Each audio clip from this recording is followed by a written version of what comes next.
You're not lazy. You're traumatized. Have you ever heard of fight, flight, freeze? Well, you live in functional freeze response. That's why you feel like you can't get anything done. It's not because you're lazy.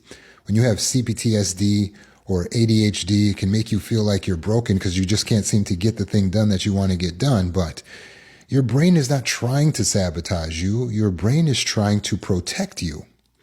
If you grew up around constant stress, emotional chaos, unpredictable danger, then your nervous system learned that stillness was safety. So just like in the wild, when an animal holds very still so that they blend into the environment, you learn that if you just don't do anything, sometimes the threat may pass or go away.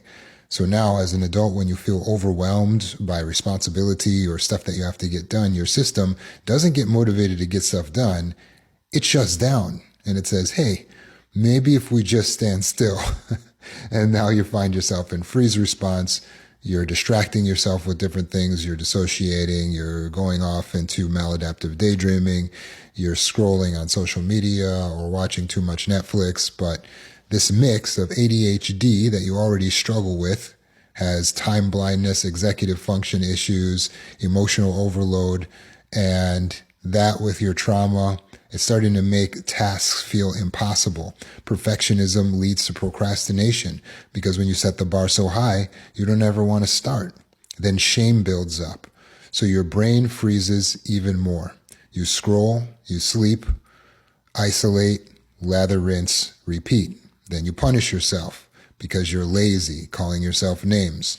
But remember, that's not true. Your body is stuck in a cycle, in a state of protection, of freeze. And this functional freeze may have you looking like you're okay, acting like you're okay, but in reality, you don't know how to get the thing done that you really need to get done, but it scares you so much. So what can we do instead? Instead of calling yourself lazy, say, I'm not lazy. I might be feeling a bit overwhelmed subconsciously. And then what I want you to do is just take a pen and a piece of paper and write down the thing that's scaring you so much and ask yourself, why is this scaring me so much? And write the answer to that question. Maybe you have to ask that a few times. Okay, but why does that scare me so much? Eventually you will identify cognitive distortion, which is a way of thinking that's untrue or just generally unhelpful. When you discover the false belief or the distorted way of thinking, now you can go back and talk to yourself as if you're talking to your child. Pretend the child has the distorted way of thinking, and then write down what the parent would have to say about the situation. Next, you're going to break down in 1, 2, 3 simple action steps that you can take towards getting the thing done. Motivation is an emotion. Don't wait for an emotion to take action. Taking action is what leads to motivation because all motivation stems from momentum.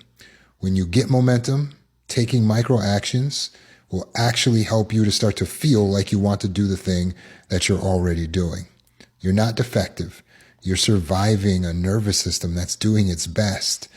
But remember, you're not a child anymore. You're not in danger by these tasks that are a bit overwhelming, and maybe you've waited a long time before getting started, but it's not too late.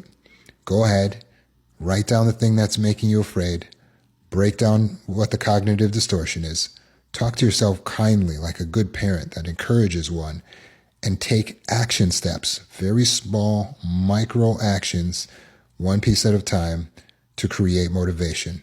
You can get through this. I can help. Schedule a one-on-one with me or enroll in healing school.